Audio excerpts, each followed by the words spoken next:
ಈಗ ಪ್ರಸ್ತುತ ಯಮನ್ನ ಸನಾದಲ್ಲಿ ಇರುವಂತಹ doctor C K Maula Sharif ರವರು ನಮ್ಮ ನೇರ ಸಂಪರ್ಕದಲ್ಲಿ ಇದ್ದಾರೆ. ಬನ್ನಿ ಮಾತಾಡೋಣ. ನಮಸ್ಕಾರ ಮೌಲಾ ಶರೀಫ್ ಸರ್ ಅವರಿಗೆ. ನಮಸ್ಕಾರ ಸರ್, ಪ್ರಸ್ತುತ ಯಮನ್ ಪ್ರಜೆಗಳು ನಿಮಿಷಾ ಪ್ರಿಯಾರವರ ಗಲ್ಲು ಶಿಕ್ಷೆ ತಡೆಯುವ ಪ್ರಯತ್ನದ ಬಗ್ಗೆ ಏನ್ ಹೇಳಿಕೆ ಕೊಡ್ತಿದ್ದಾರೆ ಸರ್?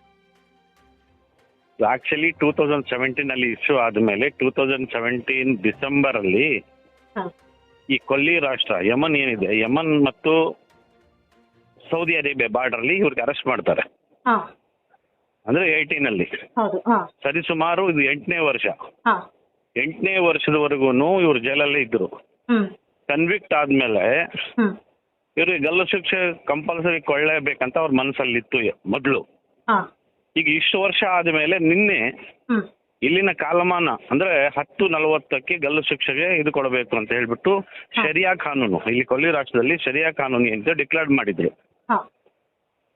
ಅಲ್ಲಿನ ಜನಕ್ಕೂ ಏನಾಗಿತ್ತು, ಆಚೆಯಿಂದ ಒಂದು ನಮ್ಮವ್ರಿಗೆ ಹಿಂಗ ಆಯ್ತಲ್ಲ ಅಂತ ಮೊದ್ಲು ಇದ್ದಿದ್ದು ಸಹಜ.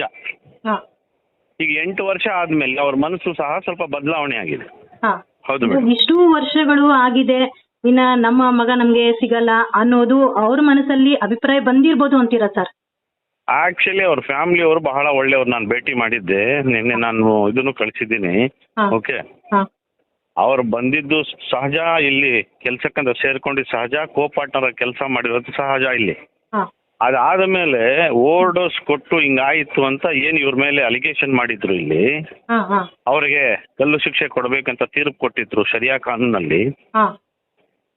ಅವರ ಫ್ಯಾಮಿಲಿನಲ್ಲಿ ನಾವು ವಿಚಾರಣೆ ಮಾಡಿದಾಗ ಹೋಗಿರೋರು ಇನ್ನು ಬರಲ್ಲ, ಅವ್ರಿಗೆ ಸ್ವಲ್ಪ ಕ್ಲಾರಿಫಿಕೇಶನ್ ಕೊಡ್ಬೇಕು ನಾವು. ಅದು ಕೊಟ್ಟ ಮೇಲೆ ಅವರು ಸಹ ಈಗ ರಿಯಲೈಸ್ ಆಗಿದ್ದಾರೆ.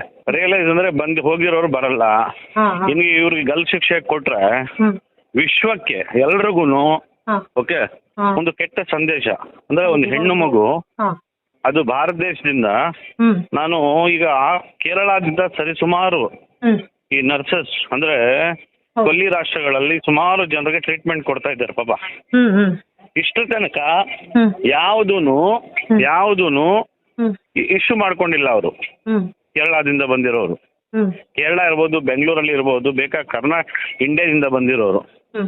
ಇದು ಫಸ್ಟ್ ಇಶ್ಯೂ ಆಗಿರೋದಕ್ಕೆ ರೀಸನ್ ಏನು ಅಂದ್ರೆ, ಇಲ್ಲಿ ಅವ್ರಿಗೂ ಇವ್ರಿಗೂ ಹೊಂದಾಣಿಕೆ ಆಗಿಲ್ಲ.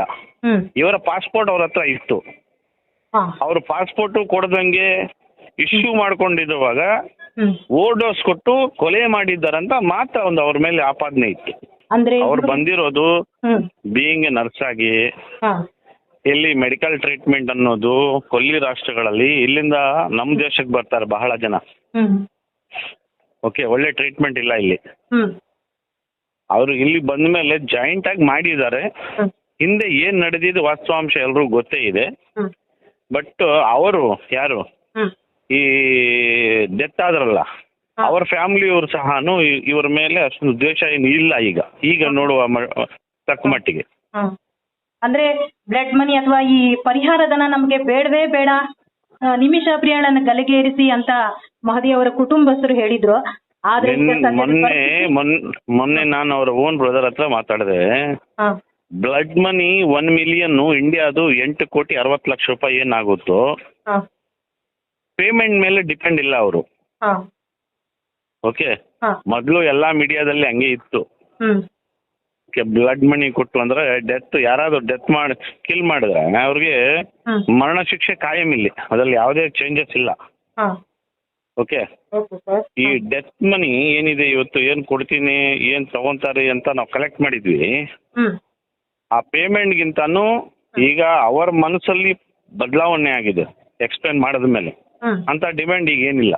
ಈಗ ಸದ್ಯ ನಿಮಿಷಾ ಕುಟುಂಬಸ್ಥರು ಭಾರತದಲ್ಲಿ ಇದಾರಾ ಅಥವಾ ಯಮನ್ ನಲ್ಲೇ ಇದಾರಾ ಸರ್?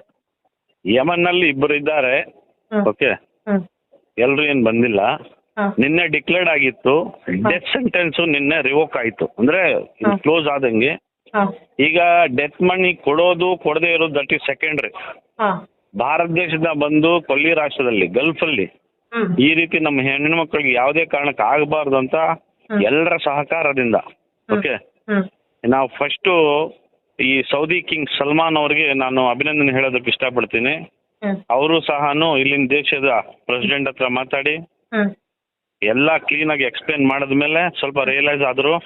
ಅದಾದ್ಮೇಲೆ ಇವರು ನಮ್ಮ ಅಬುಬಕರ್ ಅವರು, ಹ್ಮ್ ಉಸ್ತಾದ್ ಅವರು, ಹ್ಮ್ ಇವರೆಲ್ಲ ಸೇರಿ ಹ್ಮ್. ಓಕೆ ಶರಿಯಾ ಕಾನೂನು ಏನಿದೆ ಇಲ್ಲಿ ಹ್ಮ್ ಅವ್ರು ಎಕ್ಸ್ಪ್ಲೇನು ಮಾಡಿದ್ದಾರೆ, ಲೆಟರ್ ಸಹ ಕಳಿಸಿದ್ದಾರೆ, ನಿನ್ನೆ ಮಾತಾಡಿದ್ದಾಗಿದೆ. ಧನ್ಯವಾದಗಳು ಸರ್ ತಮ್ಮ ಎಲ್ಲ ಮಾಹಿತಿಗಾಗಿ. Thank you madam. ಹ್ಮ್